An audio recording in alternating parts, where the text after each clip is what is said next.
Assalamualaikum warahmatullahi wabarakatuh.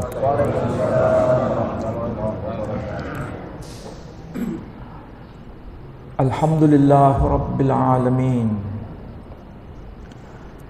Alhamdulillahilladzi arsala rasulahu bil huda wa dinil haqq liyudhhirahu 'alad dini kullih wa kafaa billahi shahida. Ashhadu an la ilaha illallah wahdahu la syarika lah wa ashhadu anna Muhammadan abduhu wa rasuluh la nabiyya ba'dah. Qala Allah ta'ala fil Qur'anil Aziz, a'udzu billahi minasy syaithanir rajim. Bismillahirrahmanirrahim. Wassalamu alayya yawma wulidtu wa yawma amutu wa yawma ub'atsu hayya.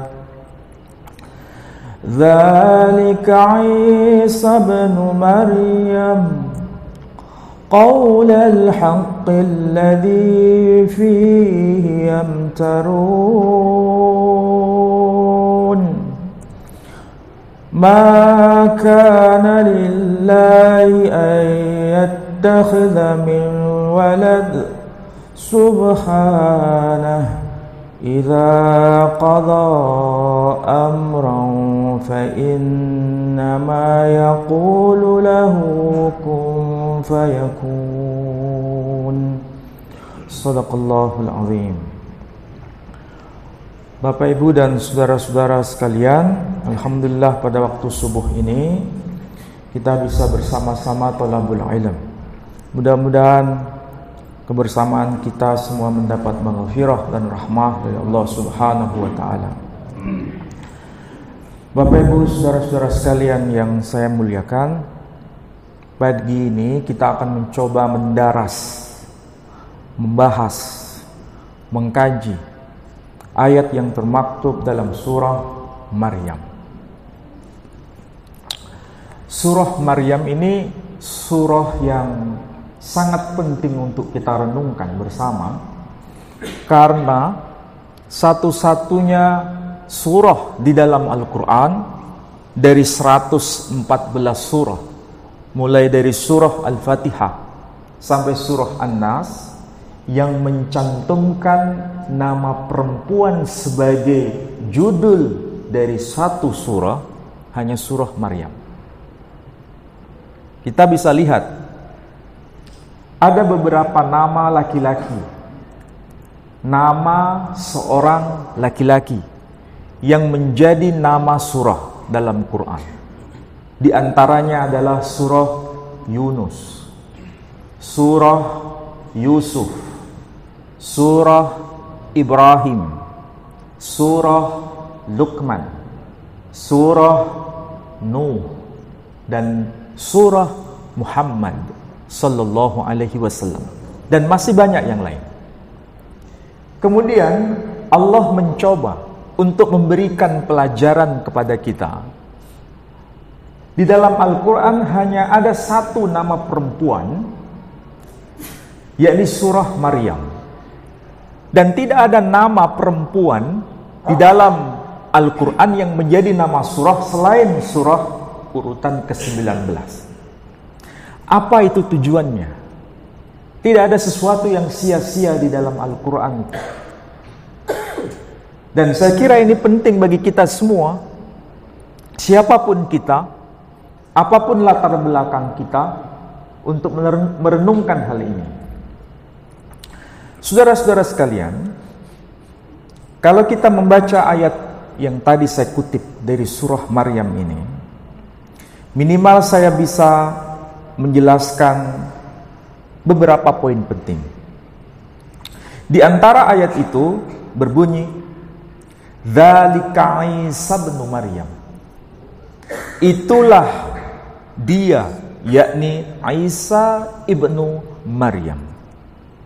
Isa tentu saja nama laki-laki. Dan bukan sekedar nama laki-laki, tetapi nama seorang nabi. Dan nabi ini sangat dikenal di dalam Quran, bahkan diulang nama itu sebanyak 25 kali. Nama Isa itu termaktub. Bukan main-main. Sejumlah 25 kali dalam berbagai ayat itu pasti ada maksud. Yang lebih mengagetkan kita, nama Isa sebagai seorang laki-laki, nasabnya disandarkan kepada tokoh perempuan, yakni Ibnu Maryam. Kenapa nama itu dinasabkan, nama itu dihubungkan dengan tokoh perempuan? Sehingga di dalam Al-Quran kita pasti menemukan nama ini sebagai dua nama yang selalu bergandengan, Isa Ibnu Maryam. Dan apa yang termaktub dalam Al-Quran itu bukan hanya sebagai informasi sekilas info, tapi ada validasi dari kitab-kitab sebelumnya. Nah, kebetulan sekarang tanggal berapa? 25 apa? Ditandai dengan banjir besar. Tadi saya lewat itu hampir saja mogok di tengah jalan. Saya hanya Allahumma sholli ala sayyidina Muhammad wa ala ali sayyidina Muhammad. Hanya itu aja saya baca. Akhirnya lolos saja. Lolos sampai di sini. Saya cuma ngomong, ini bisa ndak ini? Bisa ndak ini? Karena saya lewat sana nggak mungkin. Sudah saya lihat dari jauh, banjirnya sangat luas. Yang sebelah sono, yang apa itu? Masjid Firdaus. Nah, yang sebelah sini, ini agak lumayan. Tapi setelah melewati jembatan, loh kok tambah? Ya sudah, jalan terus saja. Alhamdulillah bisa sampai sini. Tapi setelah ini saya mikir lagi, nanti lewat situ lagi enggak ya? Mungkin nanti ada yang bisa pandu saya lewat jalan alternatif ya, barangkali. Baik, Bapak Ibu sekalian, kembali ke pembahasan kita semula. Pasti ketika Allah Subhanahu wa Ta'ala menyebutkan ungkapan Isa ibnu Maryam, ini bukan main-main. Nama ini mengandung peristiwa besar. Nama ini mengandung peristiwa akbar. Saya kasih bocoran ya. Kenapa nama ini disebut nama Maryam? Dan ada kaitan dengan yang diperingati oleh saudara kita. Kita tidak boleh mencaci, kita tidak boleh membenci, kita tidak boleh ikut campur. Kita harus toleransi. Artinya menghargai apapun keyakinan saudara kita. Apapun itu. Tapi kita punya prinsip lakum dinukum waliyadin. Itu pesan Al-Quranul Karim. Tidak boleh membenci, tidak boleh mencaci. Cuma kita punya kewajiban untuk berdakwah kepada siapapun sesuai dengan informasi Al-Quran. Mau diterima, silakan. Mau tidak diterima, silakan. Yang penting prinsipnya lakum dinukum waliyadin. Ada sesuatu yang membedakan kita dengan saudara kita non-muslim, ada sesuatu yang sama, ya. Kita bicara dari sesuatu yang sama dulu, ya. Karena yang sama itu menjadi awal untuk terjadinya silaturahim. Kalau sesuatu itu ada yang sama, ini memudahkan kita terjadinya dialog yang santun, dialog yang saling menghargai. Ketika terjadi perbedaan, ya biarkan perbedaan itu menjadi apa? Sampean kok terlalu menjadi apa? Menjadi bukan rahmat lagi, menjadi sebuah pengetahuan. Oh, saya begini, oh yang sono begitu. Itu saja. Oke. Kita cari sesuatu yang menjadi titik temu. Di mana titik temunya? Nama Maryam itu sendiri. Nama Maryam itu disebutkan di dalam Al-Quranul Karim. Bahkan di surah Ali Imran. Kenapa nama itu muncul? Wa inni sammaituha Maryam. Dan sesungguhnya aku memberi nama bayi perempuan ini dengan nama Maryam. Kenapa nama itu dipilih? Sebetulnya nama ini akan mengabadikan jati diri bayi perempuan ini. Nama Maryam, seingat saya pernah bicara di sini, itu bukan sesuatu yang positif, tapi sesuatu yang negatif dipandang orang lain. Tahu maksudnya? Apa yang dimaksud bukan positif? Maryam itu jangan dibayangkan enak, tetapi Maryam itu tidak enak. Kalau sampean tahu kuliner toh, ya, saya pakai bahasa rakyat supaya paham, karena di sini saya tahu ada jebolan S4, S5.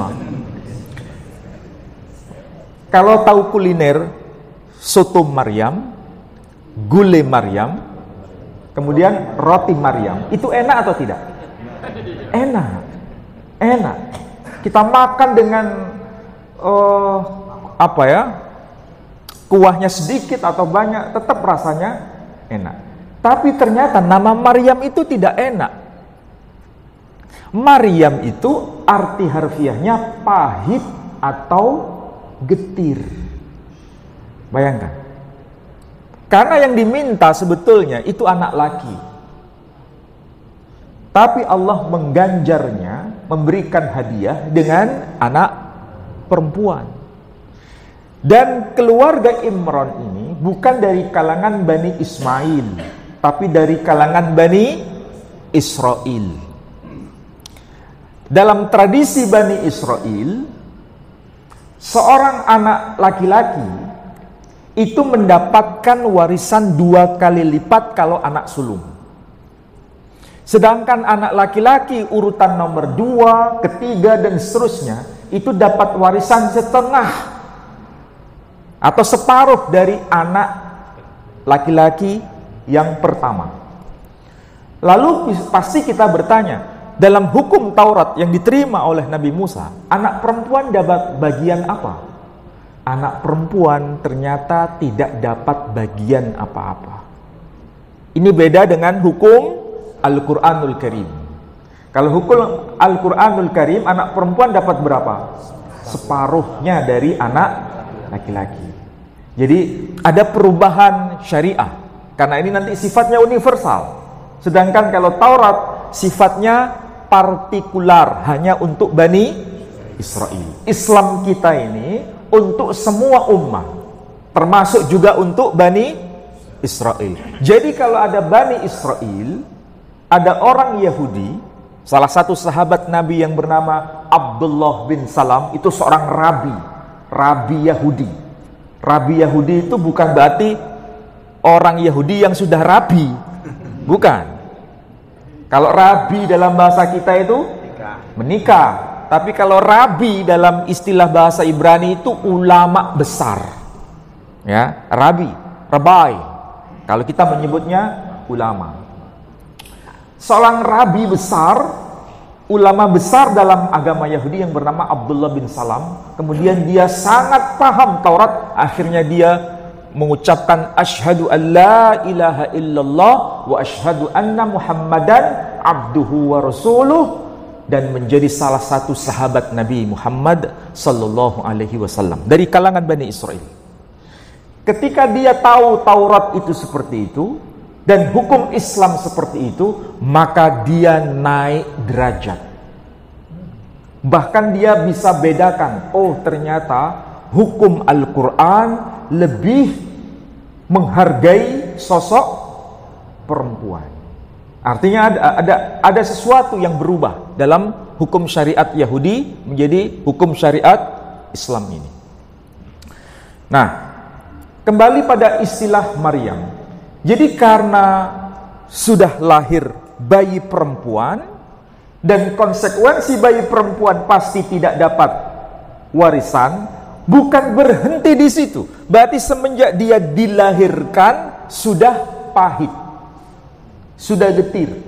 Ini terus berlanjut sampai beliau sang perempuan ini melahirkan. Tahu maksudnya? Ketika dia lahir, namanya sudah pahit, getir. Terus bertumbuh bayi perempuan ini sampai dewasa. Kemudian Allah memberikan ujian besar atas dirinya. Ujian besar itu dianggap sebagai wanita, maaf saya harus berkata, wanita pezina. Dianggap oleh kaumnya sebagai wanita yang tidak positif tapi negatif. Ini sebuah kegetiran yang terus berlanjut. Kira-kira ada tidak manusia perempuan yang bisa menerima takdir kayak begini? Bisa tidak? Kayaknya nggak ada yang kuat. Ini adalah ujian besar, ya, ujian besar. Nah, bagaimana perspektif Quran ketika menyebut Isa ibnu Maryam? Isa ini, Nabi Isa alaihissalam salah satu di antara 25 nabi. Nabi yang urutan ke-24. Sedangkan Nabi kita Muhammad sallallahu alaihi wasallam urutan ke-25. Dan Isa alaihissalam dilahirkan tanpa seorang ayah. Hanya melalui seorang ibu. Nah, sekarang saya mau tanya. Kalau ada seorang bayi lahir tanpa diketahui siapa bapaknya, ketika ditulis dalam akte, kira-kira dia dinasabkan kepada bapaknya atau kepada ibunya? Kalau ada akte, ya, tiba-tiba muncul di situ nama perempuan, misalnya siapa? Abdurrahim bin Maimunah misalnya. Ada nggak akte kayak begitu? Belum pernah tahu? Wow, kurang piknik sampai. Karena bapaknya emang tidak ada. Bukan statusnya seperti Sayyidah Maryam, bukan. Karena memang dia lahir belum melalui proses pernikahan. Ini dalam tradisi Islam dan tradisi Yahudi juga begitu. Jadi tradisi Islam begitu, tradisi Yahudi juga begitu. Kalau tidak dikenal siapa bapaknya, maka anak itu dinasabkan kepada ibunya. Apakah ini sebuah penghinaan? Nah, ini yang harus kita jadikan bahan renungan. Sebetulnya tidak boleh kita jadikan bahan hinaan. Kita mulai dari bagaimana Quran itu memberikan pandangan. Sayyidah Maryam sampai hari ini difitnah. Difitnah oleh siapa? Difitnah oleh tradisi Yahudi. Jadi Sayyidah Maryam itu difitnah sebagai wanita pezina sampai hari ini. Yang menganggap Sayyidah Maryam itu sebagai wanita suci itu hanya dua agama, yakni kita yang Muslim dan yang Nasrani. Jadi Nasrani dan Muslim memandang wanita yang bernama Maryam ini adalah wanita suci, sedangkan Yahudi memandangnya sebagai wanita kotor. Jadi sudah ada beda kan? Ya. Lalu kalau kita memandang Sayyidah Maryam sebagai wanita suci dan tradisi Nasrani memandang juga sebagai wanita suci, apa bedanya? Nah, bedanya kalau kita memandang Sayyidah Maryam sebagai ibunya utusan Tuhan, sedangkan saudara kita yang sedang merayakan hari ini memandangnya sebagai ibunya Tuhan. Jadi beda ya. Kalau kita menyebutnya ibunya utusan Tuhan, saudara kita memandangnya sebagai ibunya Tuhan. Sehingga mereka menyebut dengan istilah Bunda Allah. Ya, pernah dengar istilah itu? Ada kan di gereja-gereja itu menyebutnya Bunda Allah, istilah yang dipakai. Kalau kita bukan, ibunya utusan Tuhan, bukan bunda Tuhan, bukan bundanya Tuhan. Jadi ada kesamaan sekaligus ada perbedaan. Nah, di dalam kitab-kitab tafsir selalu ada penjelasan. Penjelasan ini bukan bermakna menambahi ayat-ayat Quran, bukan, tapi menjelaskan maksudnya. Jadi ayat ini disebutkan begini, dzalika Isa ibnu Maryam al-Batul. Itulah dia Isa putra Maryam sang perawan. Jadi Maryam itu disapa dengan sebutan al-Batul. Arti harfiahnya Maryam sang perawan. Kalau di Timur Tengah, di Mesir atau di Maroko, itu saya lihat tuh misalnya ada Kanisah Sayyidah Maryam al-Batul. Tulisannya Arab, tapi kalau dibaca Kanisah Sayyidah Maryam al-Batul, bangunannya ya mirip-mirip kayak begini, ada kubahnya. Kira-kira kalau sampean masuk ke situ bisa sholat? Tulisannya Sayyidah, Kanisah Sayyidah Maryam al-Batul. Sampean datang ke situ bisa sholat? Ya nggak bisa. Kenapa? Kalau diterjemahkan kanisah itu bukan masjid, gereja. Jadi Kanisah Sayyidah Maryam, gereja Sayyidah Maryam al-Batul. Kalau di sini sama dengan gereja Santa Perawan Maria. Ada kan di sini? Hanya yang satu bahasa Indonesia, yang satu pakai bahasa Arab. Itu bedanya. Makanya jangan terkesima dengan tulisan. Mentang-mentang tulisan Arab nyelonong aja ke masuk. Nah, nanti salah alamat, ya. Meskipun tertulis Maryam. Oke. Jadi Maryam itu disapa dengan gelar istimewa Al-Batul atau Al-Adra. Arti harfiahnya sang perawan. Kenapa disebut sang perawan?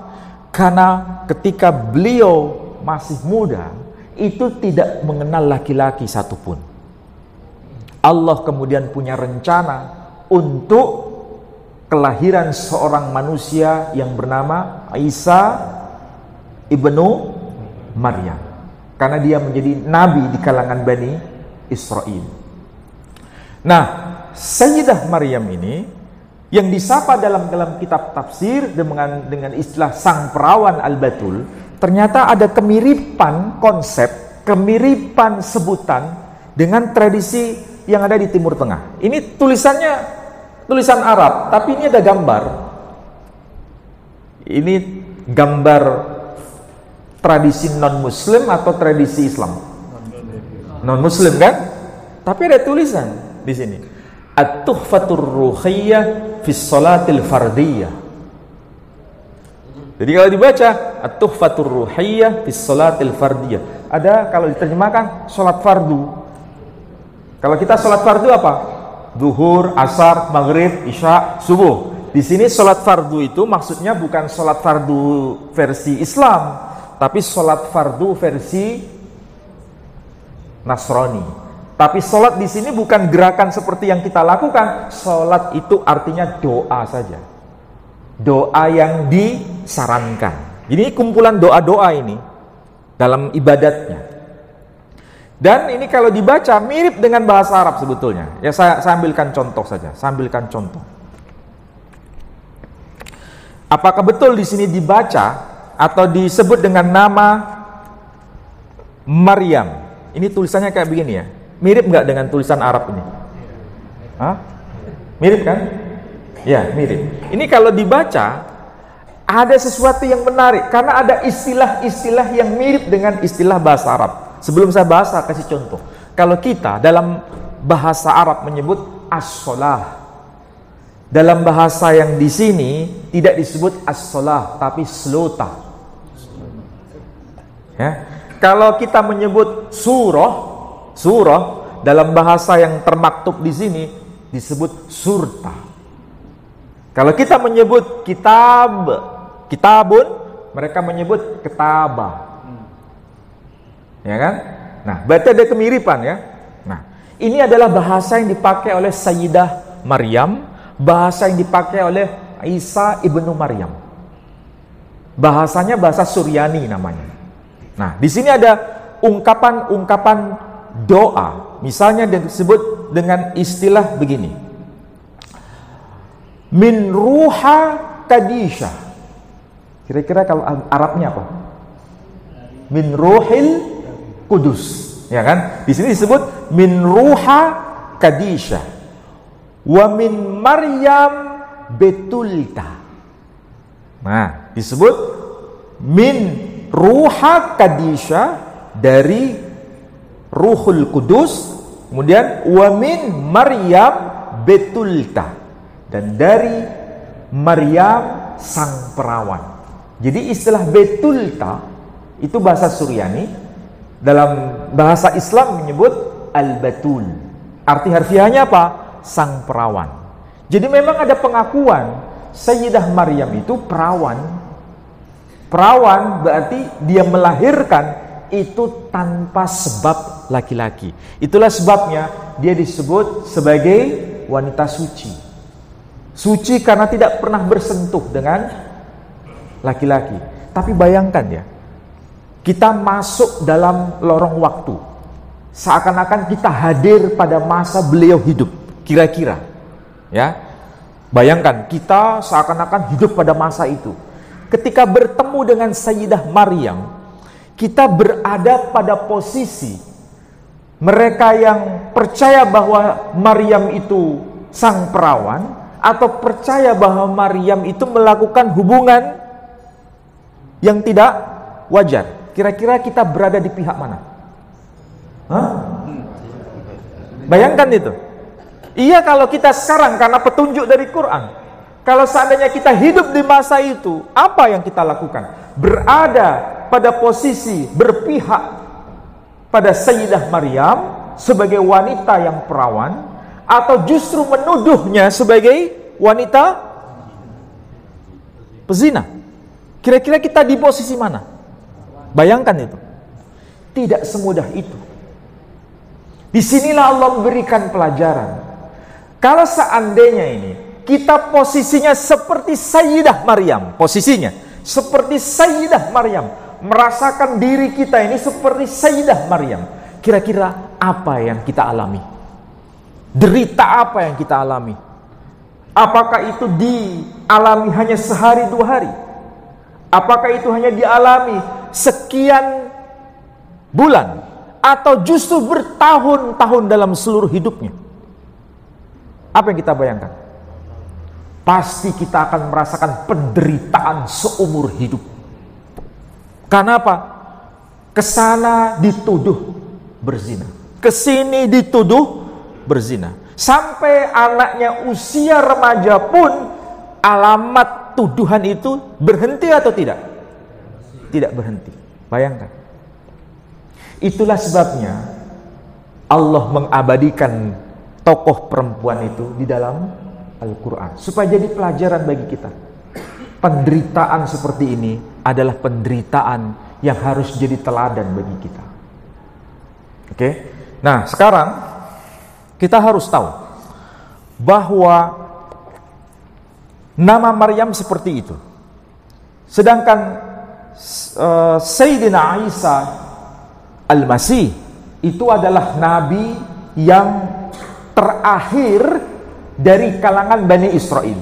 Bukan nabi yang terakhir dari seluruh para nabi, ya, tapi nabi yang terakhir dari kalangan Bani Israel.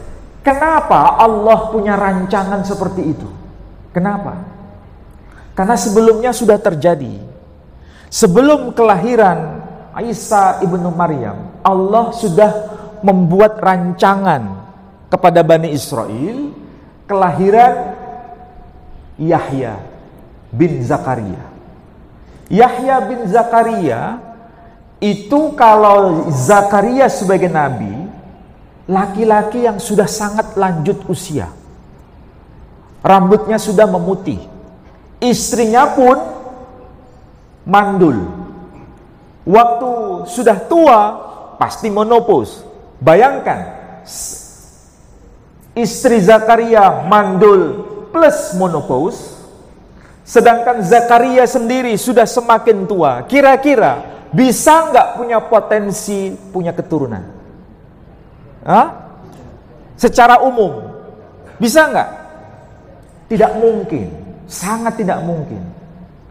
Itulah sebabnya Allah punya rancangan begitu. Kira-kira Bani Israel bisa enggak menerima itu? Ternyata Allah menakdirkan anak itu lahir dengan nama Yahya. Bisa bayangkan enggak? Kenapa namanya Yahya? Yahya itu artinya hidup.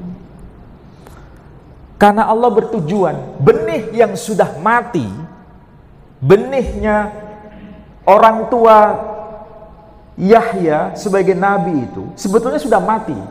Karena yang laki-laki sudah tua, rambutnya memutih, kalau punya potensi itu nggak mungkin 100%, ya kan? Sedangkan istrinya sudah menopause, mandul lagi, berarti kan sudah mati benihnya itu. Tapi Allah berkehendak benih yang sudah mati itu menjadi hidup. Makanya diabadikan dalam bentuk nama Yahya, artinya dia hidup. Jadi yang sebetulnya itu sudah tidak normal.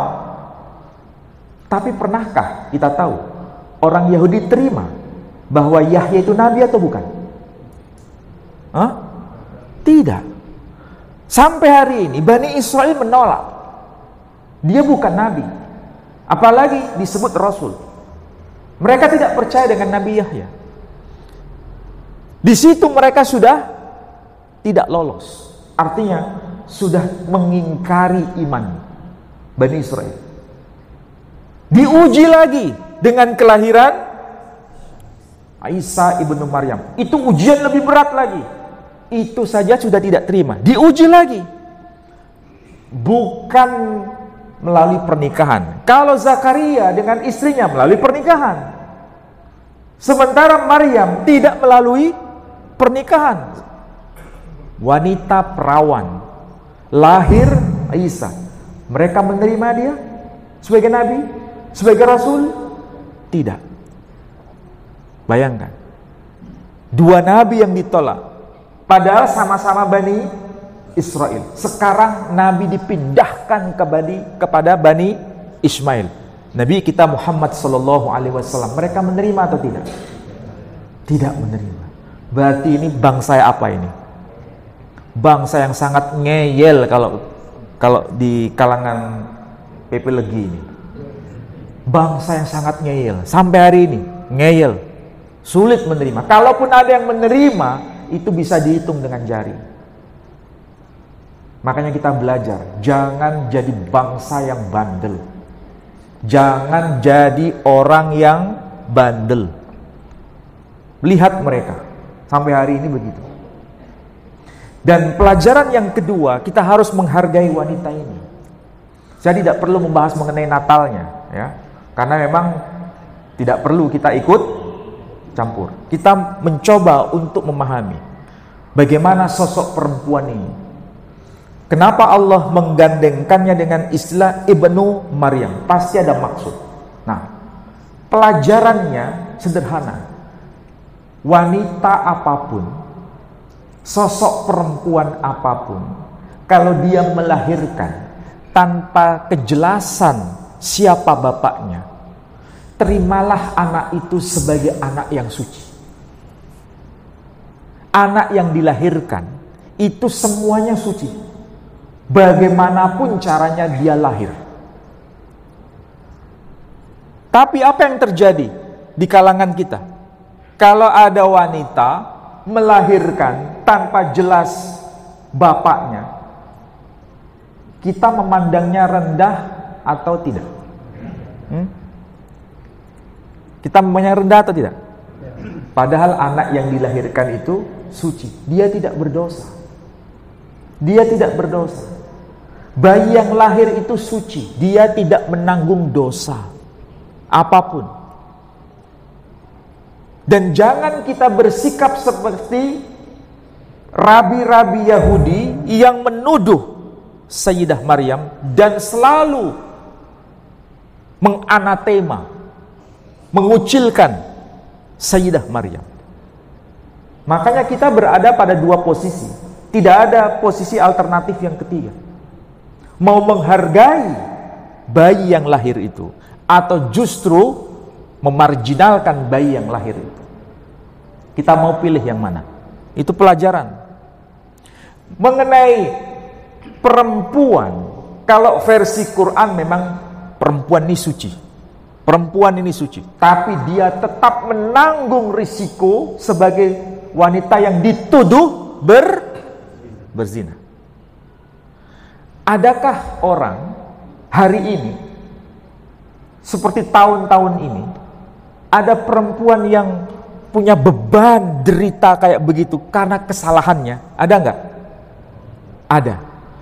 Masihkah kita memberikan beban tambahan kepada wanita perempuan itu? Dia sudah cukup menderita. Wanita perempuan itu yang sudah melakukan kesalahan, dia tahu itu kesalahan, dia tahu itu sebuah dosa, dan dia tahu itu dosa besar. Ketika dia bertaubat kepada Tuhannya, apakah image itu, perbuatan negatif yang dia lakukan, itu terbayang terus dalam kehidupannya? Iya. Orang yang melakukan dosa besar, perzinahan misalnya, dia akan terus ingat. Meskipun dia meminta ampunan kepada Allah Subhanahu wa Ta'ala, ingatan dosa itu masih terngiang-ngiang. Apakah kita masih tambah tuduhan? Bukan hanya tuduhan, memang faktanya begitu, tapi dengan bahasa yang kasar kepada wanita perempuan itu. Apakah itu bukan semakin menambah dia menderita? Bukan berarti saya melegalkan perzinahan itu boleh, bukan. Berzina itu tidak boleh. Tapi orang yang berzina dan dia sudah memohon ampunan kepada Allah, masihkah kita memberikan gelaran itu kepadanya seumur hidupnya? Janganlah itu kita lakukan. Dan itulah sebabnya sampai Allah memberikan contoh di sini dengan wanita perempuan itu. Bisa jadi entah tetangga kita, saudara kita, baik saudara dekat maupun saudara jauh, pernah punya kasus seperti ini. Janganlah kita tambah beban itu. Biarlah itu menjadi peristiwa yang telah terjadi dan cukup kita melupakannya dan tidak perlu menambah beban kepadanya. Cukuplah dia saja yang mengenangnya, dan itu sebagai pelajaran hidup bagi mereka. Makanya hidup ini sebetulnya mudah. Jangan terlalu memvonis orang tanpa reserve. Lebih baik mantan preman daripada mantan sampean bisa aja. Allah Tuhan yang kita sembah itu sangat-sangat Rahman dan Rahim. Sebesar apapun dosa seorang hamba, ketika dia mau bertaubat kepada Tuhannya, maka Allah akan menerima dengan tangan terbuka. Sebesar apapun. Gak usah jauh-jauh. Seingat saya pernah saya bicara di sini. Allah kenapa memberi gelaran dengan sebutan iblis kepada hambanya yang tidak mau sujud kepada Adam? Betul kan? Ya. Fasajadu, maka mereka semua sujud, illa, kecuali iblis. Kenapa disebut iblis? Karena iblis itu bukan nama. Iblis itu adalah sebutan. Arti harfiahnya dia yang membangkang. Berarti pasti dia punya nama. Hanya itu menjadi sebutan iblis. Karena dia membangkang. Dan membangkang itu bukan sebuah perkataan, bukan sebuah nama, tapi itu merupakan tindakan. Kalau tindakan itu perbuatan. Jadi perbuatan membangkang. Jadi dia mau membangkang atau tidak membangkang itu pilihan. Betul tidak? Ya. Ini dasarnya. Tapi karena itu dosa bagi dirinya, tidak mau taat kepada Tuhannya hanya karena persoalan sujud, Allah cukup memberi gelaran apa? Iblis. Tidak berlebih-lebihan. Disebut iblis karena dosa untuk dirinya sendiri. Tapi kalau sang makhluk ini, dia tahu itu dosa, ya, dan dia tidak bertobat dengan perbuatan dosa itu, bahkan mempengaruhi yang lain untuk supaya bisa berbuat dosa sama seperti dirinya, mencari partner, mencari mitra, ibaratnya korupsinya bukan korupsi pribadi, tapi korupsi berjamaah, barulah Allah berkata, fa'azallahumas syaitan. Maka keduanya telah digelincirkan oleh asyaitan. Ini pelajaran juga bagi kita. Allah tidak pernah berbuat zalim. Kalau dosa itu untuk dirinya, cukup Allah berkata iblis. Jadi kalau ada yang berdosa itu dosanya satu, maka sebutannya iblis. Kalau dosanya lebih dari satu, sudah cari partner, baru Allah menyapanya dengan sebutan syaitan. Berarti Allah itu zalim atau tidak zalim? Tidak zalim. Kalau kita beda. Orang bersalah kepada kita satu, balasannya 1 atau 10? Orang bersalah kepada kita 10, balasannya 10 atau 100? Jadi karakter kita ini karakter sampean sendiri yang kalau kita melihat yang kita sembah saja begitu, kita harus meneladani itu. Kalau orang itu bersalah 1, ya harus 1. Jangan dibalas 10. Allah itu tidak zalim. Tidak zalim. Kalau seandainya iblis sudah berdosa untuk dirinya, kemudian dia mohon ampunan kepada Allah Subhanahu wa taala, pasti Allah terima. Tapi masalahnya, dia tidak mau bertaubat sampai hari ini. Sampai hari ini dia tidak bertobat. Dia tidak mau mengakui kesalahan itu. Beda dengan Adam. Adam tahu dia telah melakukan kekeliruan. Dia tahu berbuat zalim atas dirinya sendiri. Dia tidak mencari partner. Sudah tahu dia salah, sudah tahu dia telah berbuat dosa, terburu-buru dia mohon ampunan kepada Allah Subhanahu wa taala. Allah terima atau tolak? Allah terima. Jadi sangat maha baik. Allah itu sangat maha baik. Asal satu aja, sebelum nyawa itu di terongkongan ini, kalau kita sudah mohon ampunan kepada Allah, pasti Allah akan terima. Itulah Allah Subhanahu wa taala. Bayangkan kalau kita memahami tauhid kayak begini, betapa hidup ini tidak ada beban. Tapi masalahnya, hampir sebagian besar ustadz-ustadz kita, kiai-kiai kita ini, selalu yang dijadikan acuan itu dosa, dosa, dosa, dosa. Kita semakin mendekat atau semakin menjauh? Anak-anak muda terutama ditakut-takuti dengan dosa, dosa, dosa, dosa. Kira-kira apa yang mereka lakukan? Menjauh atau mendekat? Menjauh. Barangkali cara dakwah kita yang keliru. Cara dakwah kita yang keliru. Nah, itulah sebabnya ini penting. Makanya saya itu punya strategi.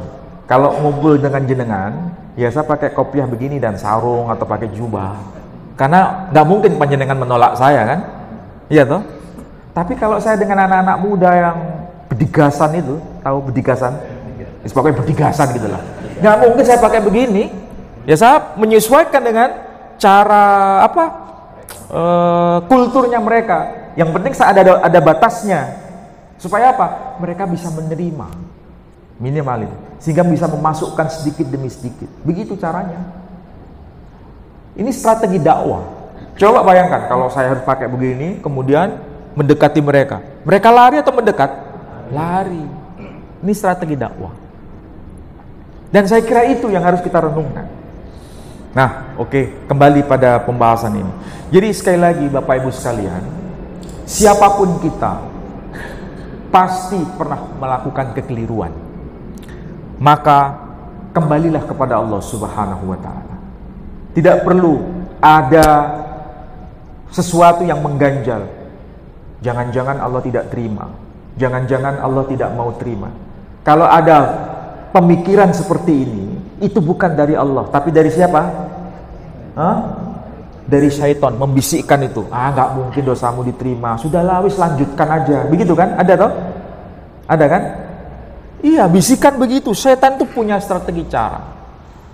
Nah, dalam kehidupan Sayyidah Maryam yang harus kita jadikan teladan adalah bagaimana menerima sesuatu yang pahit itu menjadi indah dalam hidupnya, karena Allah punya rancangan itu.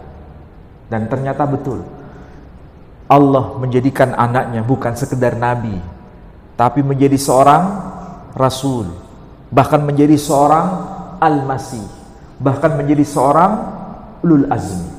Tidak ada sesuatu yang baik, sesuatu yang indah itu tanpa proses.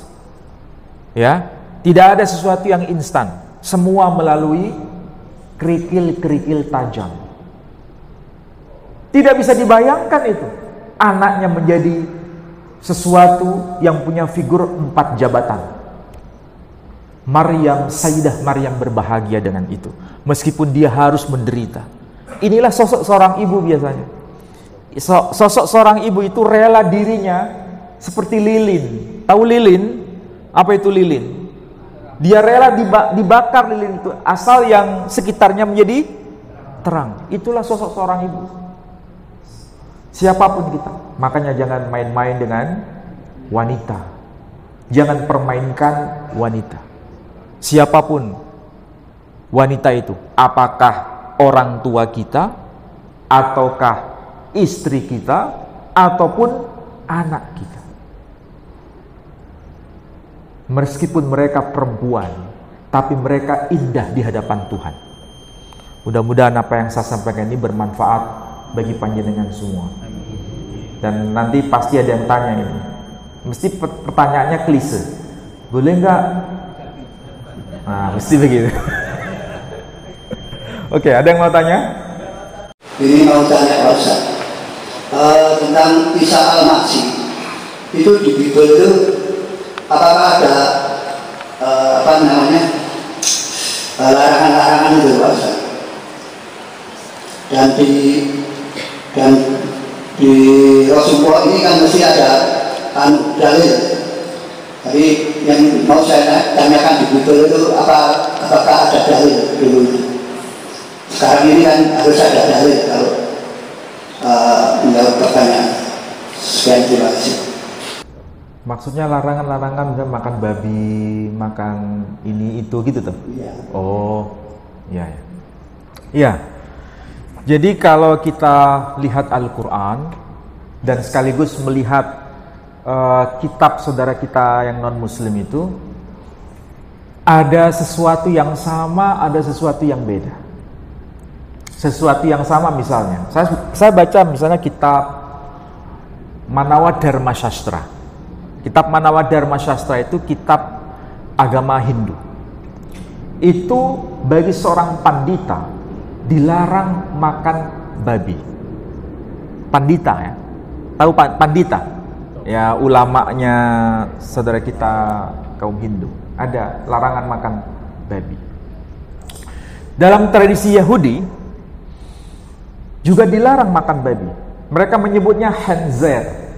Hanzer itu artinya babi. Jadi orang Yahudi sampai sekarang itu tidak makan babi. Saudara kita kaum Nasrani menerima kitab perjanjian lama, termasuk kitab Taurat itu, yang ada sebutan Hanzer, tidak boleh dimakan. Tapi karena mereka ini menjadi seorang Kristen yang kemudian menerima kitab perjanjian baru, menganggapnya hukum Taurat sudah tidak berlaku lagi. Karena hukum Taurat tidak berlaku lagi, berarti apa? Dibolehkan makan babi. Jadi karena punya pemahaman begitu, ya kita tidak bisa memaksa. Tapi yang jelas ada sesuatu yang menarik di sini. Alkitab yang terjemahan tahun 60-an itu tertulis jangan engkau makan babi. Terjemahan yang paling lama tahun 60-an. Saya punya koleksi yang tahun 60-an tuh. Bahkan tahun 40-an saya punya. Tapi yang edisi yang sekarang, edisi tahun berapa ini? Tahun 2024. Itu tertulis jangan makan babi hutan. Kalau jangan makan babi, berarti jenis mau babi piaraan, mau babi hutan, mau babi kampung, pokoknya babi nggak dimakan. Tapi yang sekarang jangan makan babi hutan, berarti babi hutan nggak dimakan. Tapi kalau babi kampung itu jadinya. Makanya ini problem ya, problem. Tapi ya saya tidak boleh menghakimi, biarkan itu menjadi urusan saudara kita non muslim.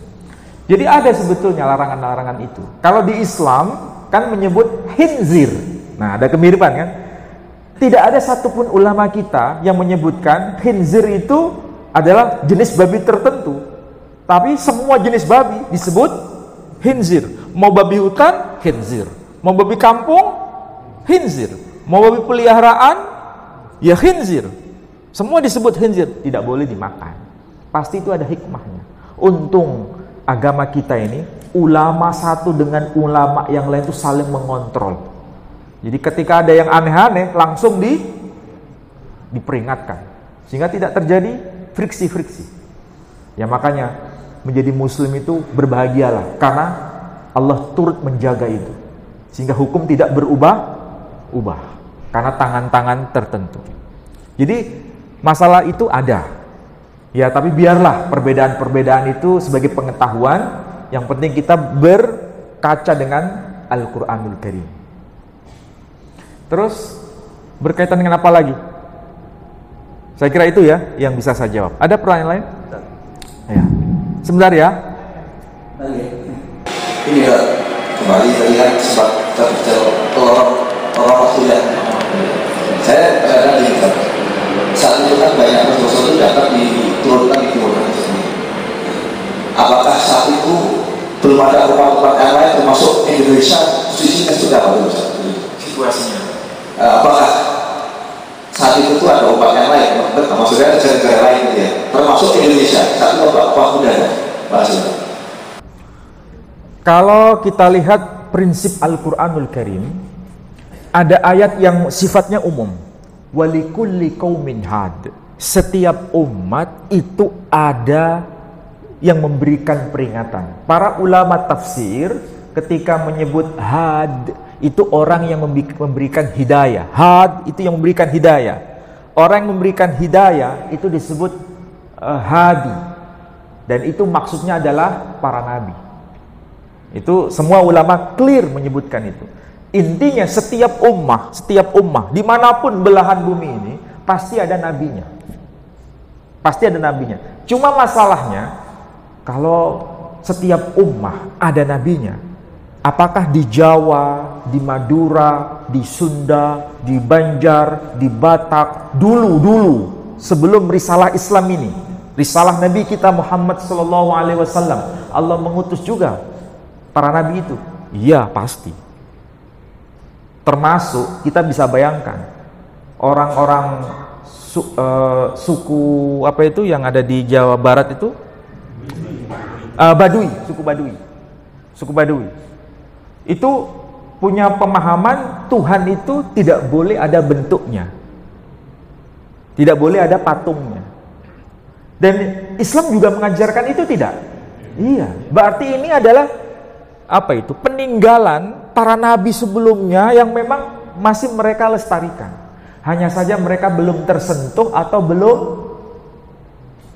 menerima Islam yang diajarkan Nabi SAW. Bisa jadi karena cara dakwah kita yang kurang berkenan, karena caranya yang kurang soft, atau memang mereka yang sudah menutup diri. Nah, itu perlu dipelajari itu sebenarnya. Intinya, semua bangsa itu pasti ada nabinya. Hanya saja kita tidak diberitahu. Cukup di dalam hadis hanya menyebutkan jumlah para nabi seluruh permukaan bumi ini yang pernah diutus, jumlahnya ada 124.000 nabi. Itu berarti jumlah yang sedikit atau banyak? Oh banyak, 124.000 nabi. Termasuk barangkali di kalangan Jawa, bisa jadi orang Madura ada nabinya dulu, cuma nggak tahu. Kalau di kalangan Madura ada nabinya dulu, kira-kira bahasanya apa?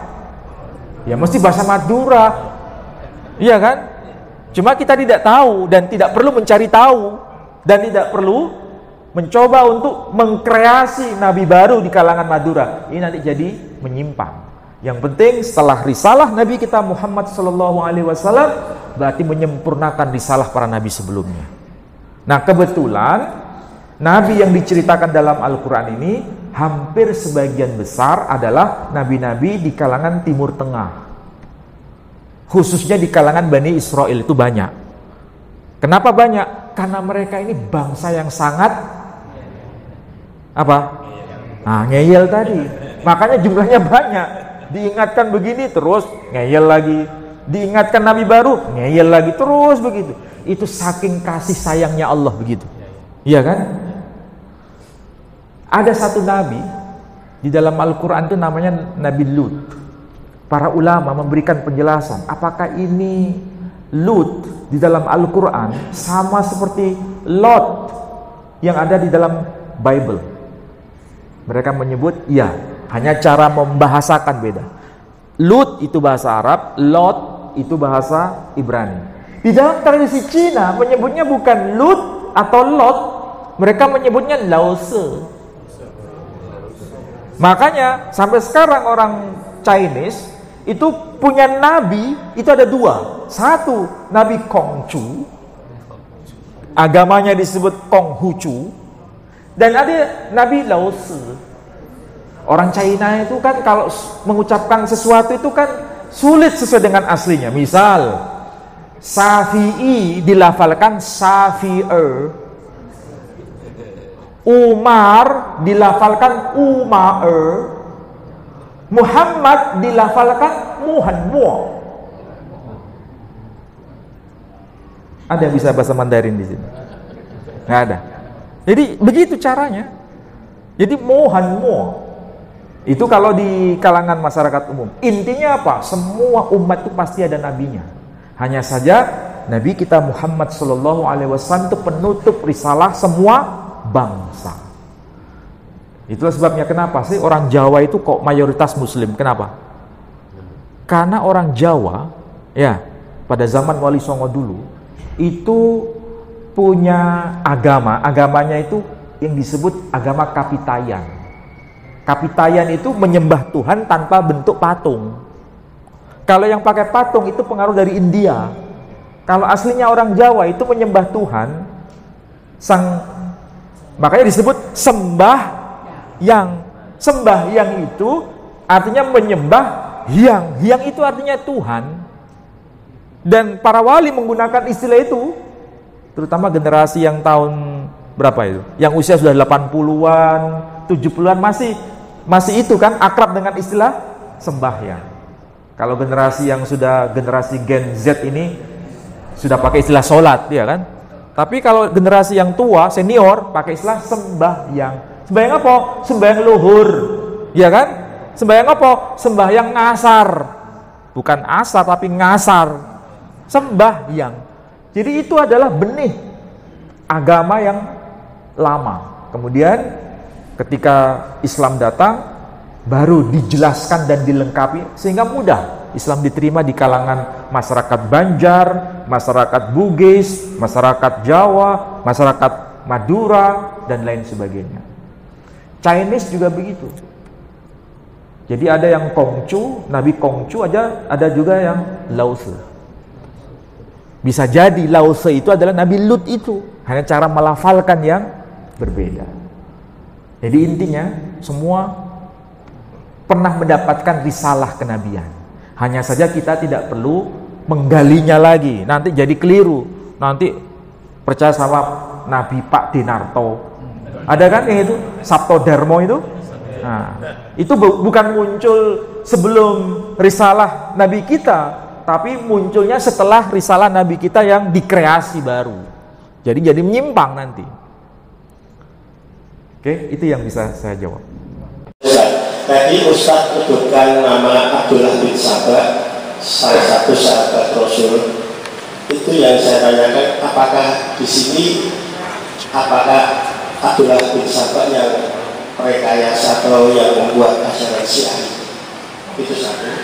Yang kedua mengenai konsep Mesias orang Yahudi itu kok beda sekali ya. Kalau Kristen sama Islam kan hampir sama, mirip-mirip gitu. Yang saya tanyakan konsep Mesias mereka itu diambil dari rujukan tanah atau ya konsep-konsep mereka sendiri juga saya.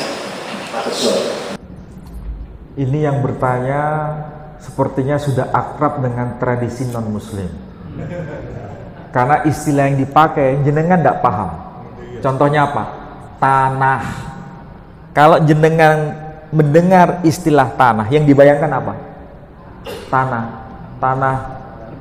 Tanah lemah, ya kan?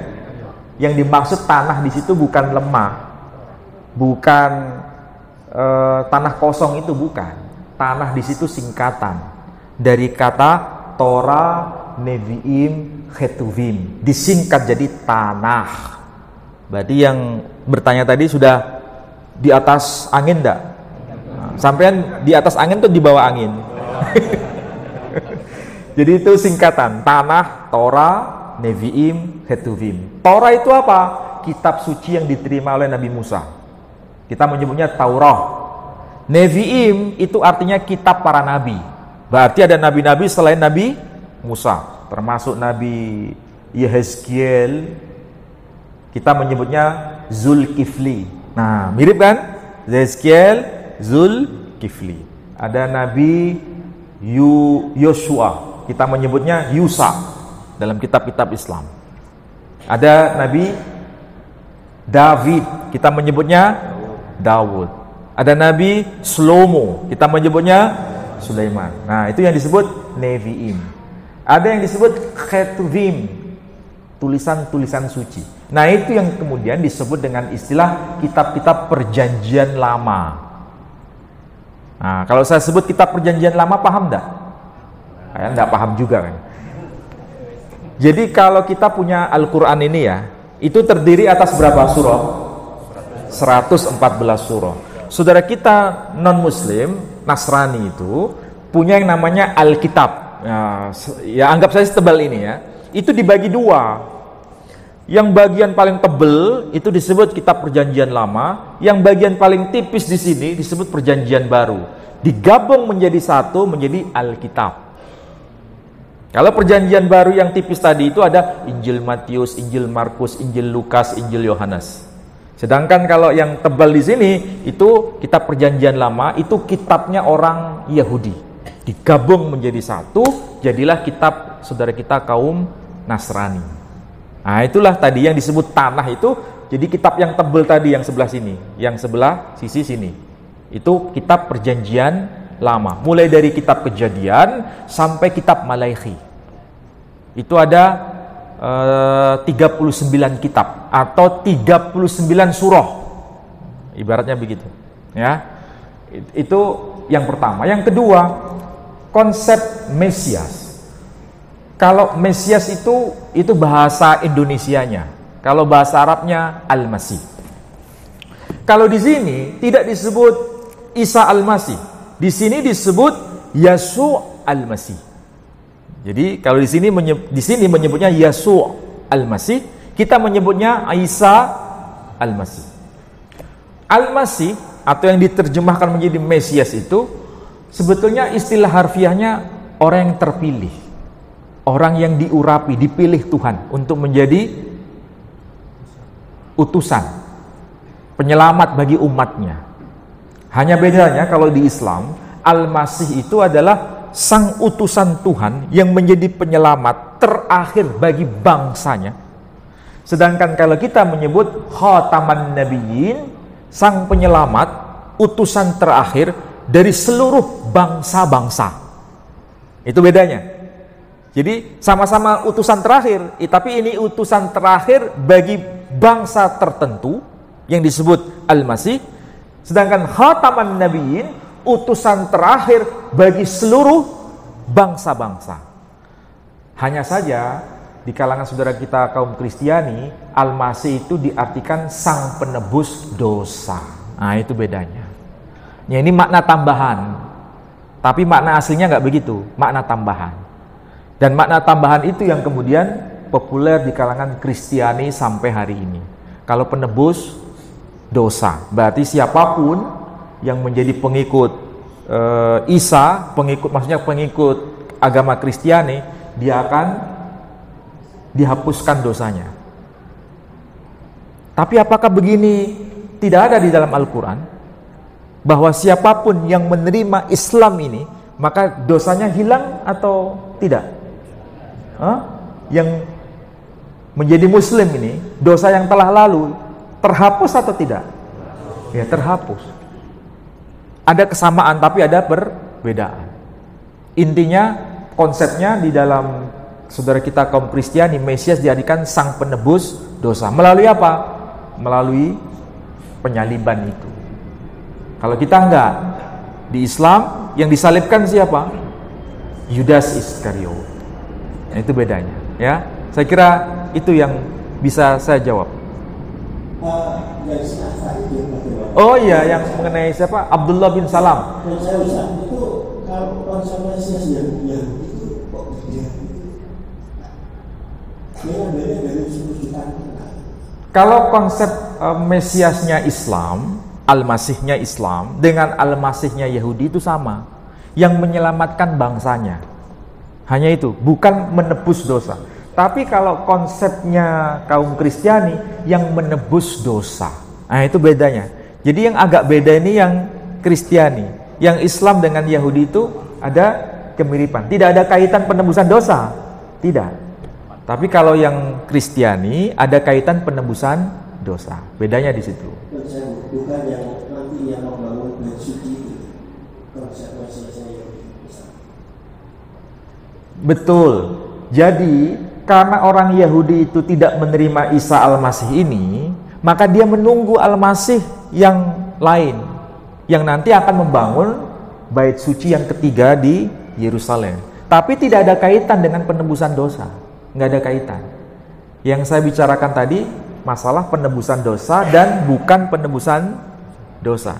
Tapi intinya dia datang untuk menyelamatkan umatnya, itu aja intinya. Yahudi dengan kita itu sama. Dalam hal apa? Menyelamatkan bangsanya. Hanya saja orang Yahudi tidak menerima Isa Al-Masih karena pertama, dianggap sebagai anak zina. Kedua, dianggap sebagai tukang sihir. Sampai hari ini tuduhan itu masih ada dan tercantum dalam kitab Talmud. Jadi kalau kita menyebutnya mukjizat, mereka menyebutnya sihir. Kita menyebutnya anak seorang perawan, mereka menyebutnya anak. Begitu. Jadi intinya ada kesamaan, tapi sekaligus ada perbedaan. Sedangkan Abdullah bin Salam itu bukan Abdullah ibn Saba, beda ya. Kalau Abdullah bin Salam itu sahabat Nabi, bahkan hadisnya tercantum dalam kitab Sahih Bukhari. Hadisnya itu adalah rabi Yahudi yang kemudian menjadi mu'allaf dan menjadi salah satu sahabat Nabi kita Muhammad sallallahu alaihi wasallam. Awalnya menjadi rujukan para ulama-ulama Yahudi yang lebih junior, tapi ketika dia menjadi Muslim, maka mereka menolak dia bagian dari tradisi Yahudi dan tidak diterima. Tapi menjadi sahabat Nabi sallallahu alaihi wasallam. Kalau Abdullah bin Saba, yaitu tadi yang diceritakan. Jadi beda Abdullah bin Salam dengan Abdullah bin Saba. Saya kira demikian. Mudah-mudahan apa yang saya sampaikan bermanfaat. Poinnya, jangan memandang rendah orang lain. Sekalipun mereka telah melakukan dosa, jangan tambah beban kepada mereka. Jadikan itu menjadi cermin hidup kita. Saya kira demikian. Saya tutup dengan doa penutup majelis. Subhanakallahumma wa bihamdika asyhadu an la ilaha illa anta astaghfiruka. Wassalamualaikum warahmatullahi wabarakatuh.